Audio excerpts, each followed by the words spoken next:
Medina তখন এক গভীর শান্তিতে ডুবেছিল। গলিগুলো নিস্তব্ধ, ঘরগুলোর দরজা বন্ধ। কিন্তু সেই নীরবতার ভেতর লুকানো ছিল এক অজানা অস্থিরতা। হজরত ফাতিমা রাদিয়াল্লাহ তাহাজ্জুদের নামাজ আদায় করে ফেলেছিলেন। সেজদা থেকে মাথা তুললেন, দোয়ার জন্য হাত উঠালেন। অধরে নিঃশব্দ দোয়া জারি ছিল। হৃদয়ে এক অদ্ভুত অনুভূতি, বিনা কারণে একরকম ভয় আর অশান্তি। এমন সময় দূরের পাহাড়ের দিক থেকে এলো এক গর্জনধ্বনি। সিংহের হাঁক ছিল সেটা, কিন্তু সেদিন রাতের সেই গর্জন ছিল অস্বাভাবিক, কঠোর আর কর্কশ। হজরত ফাতিমা রাদিয়াল্লাহ চোখ খুলে আকাশের দিকে তাকালেন। মনে প্রশ্ন এলো, কোনো বিপদ কি আসছে? মদিনার কাছের পাহাড়ি জঙ্গলে প্রায়ই হিংস্র জন্তুদের ভয় থাকত। বিশেষ করে রাতে সেখানে যাওয়ার কথা কেউ ভাবত না। সেই জঙ্গলের অপর প্রান্তে এক জরাজীর্ণ কুঁড়ে ঘরে এক বিধবা নারী বাস করতেন। না ছিল কোনো আত্মীয়, না সহায়, না খাদ্যের কোনো ব্যবস্থা। অনেক রাত তিনি না খেয়ে কাটাতেন, আর মদিনার মানুষ তার খবর খুব কমই জানত। হজরত ফাতিমা রাদিয়াল্লাহ তার অবস্থা সম্পর্কে জানতেন না। পরদিন সকালে হজরত ফাতিমা রাদিয়াল্লাহর একটি কাজে হজরত মুহাম্মাদের বাড়ি যাওয়ার কথা ছিল। তিনি একা রওনা দিলেন। দরজার কাছে পৌঁছে হঠাৎ থেমে গেলেন, যেন পা নিজে থেকেই থেমে গেছে। কিছুক্ষণ দরজার সামনে দাঁড়িয়ে রইলেন। ভেতরের আওয়াজ শুনতে পেলেন। প্রিয় পিতা হজরত মুহাম্মদ কয়েকজন সাহাবীর সঙ্গে কথা বলছিলেন। তার কণ্ঠে উদ্বেগের সুর স্পষ্ট ছিল। রাসূলুল্লাহ বলছিলেন, হে আমার সাহাবীগণ, তোমরা কি জানো, মদিনার সীমান্তের ওপারে পাহাড়ের পর এক জঙ্গলের ধারে এক বিধবা নারী বাস করে। তার স্বামী আল্লাহর রাস্তায় শহীদ হয়েছেন। সে খুব গরিব, কষ্টে জীবন কাটাচ্ছে, আর আজ 2 দিন হল সে না খেয়ে আছে। আমাদের উচিত তার কাছে খাবার পৌঁছে দেওয়া। তার সাহায্য করা আমাদের ঈমানের অংশ। এ কথা শুনে সাহাবীগণ আর্জ করলেন, ইয়া রাসূলাল্লাহ, আমরা অবশ্যই যেতে চাই, কিন্তু সেখানে পৌঁছতে হলে জঙ্গল পার হতে হবে, আর আমরা শুনেছি সেখানে ভয়ঙ্কর জন্তু আছে।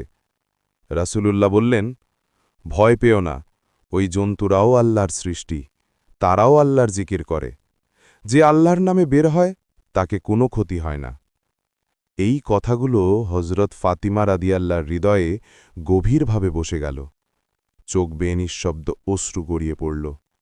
মনে চিন্তা এলো, আমার আব্বা যখন এক অচেনা বিধবার ক্ষুধা ও কষ্টের চিন্তা করছেন, তখন আমি কি তাঁদের কন্যা হয়েও নিশ্চুপ থাকতে পারি না? তিনি কিছু না বলে দরজা থেকে ফিরে গেলেন। ভেতরে ঢোকেননি, সালামও দেননি। নীরবে ফিরে গেলেন নিজের ঘরে, তবে হৃদয়ে এক দৃঢ় সংকল্প নিয়ে। হজরত ফাতিমা রাদিয়াল্লাহর হৃদয়ে ছিল অত্যন্ত কোমল।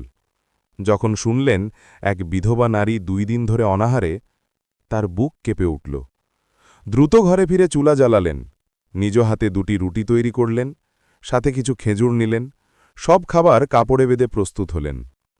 যখন তিনি বেরোতে যাচ্ছিলেন, দরজা দিয়ে উম্মে সালমা রাদিয়াল্লাহ ভেতরে এলেন। তিনি সালাম করে বললেন, হে ফাতেমা, আমি তোমার সঙ্গে দেখা করতে এসেছিলাম, কিন্তু তুমি কোথায় যাচ্ছ? হজরত ফাতিমা রাদিয়াল্লাহ বললেন, মদিনার সীমান্তের ওপারে পাহাড়ের ধারে এক বিধবা নারী থাকে, তিনি 2 দিন ধরে না খেয়ে আছেন, আমি তাকে খাবার দিতে যাচ্ছি। উম্মে সালমা অবাক হয়ে বললেন, তুমি একা সেখানে যাবে? উপথ তো বিপজ্জনক, জঙ্গল পার হতে হবে, আর সেখানে হিংস্র জন্তু আছে। হজরত ফাতিমা রাদিয়াল্লাহ কোমল হাসি দিয়ে বললেন, তুমি কি জানো না, এই দুনিয়ার সব কিছু আল্লাহর সৃষ্টি। জঙ্গলের জন্তুরাও আল্লাহর জিকির করে। যদি নিয়ত খাঁটি হয়, আল্লাহ নিজেই হেফাজত করেন। এই কথা বলে তিনি সূর্যের তাপে পুড়তে থাকা বালুময় পথ ধরে মরুভূমির দিকে রওনা দিলেন। পা ধীরে ধীরে এগোচ্ছিল। সূর্য পশ্চিমে হেলে দিল, আকাশে আলো ম্লান হতে লাগল। জন্তুরা নিজেদের আশ্রয়ে ফিরতে শুরু করল। এদিকে রাসূলুল্লাহ এক সাহাবীকে বললেন, তুমি যাও, ওই বিধবা নারীর কাছে খাবার দিয়ে এসো। কিন্তু সাহাবী উঠতে যাবেন, এমন সময় রাসূল মুচকি হেসে বললেন, হয়তো তুমি জানো না, ফাতিমা তো আগেই রওনা দিয়েছে। এ কথা শুনে আরেক সাহাবীও সেই নিয়তে জঙ্গলের পথে রওনা দিলেন। অন্যদিকে হজরত ফাতিমা রাদিয়াল্লাহ একা নির্জন পথ ধরে জঙ্গলের দিকে এগোচ্ছিলেন। তিনি একা ছিলেন, কিন্তু পায়ে কোনো দ্বিধা ছিল না। এদিকে সেই সাহাবীও জঙ্গলে প্রবেশ করেছেন। তবু দুজন কেউই একে অন্যের উপস্থিতি জানতেন না।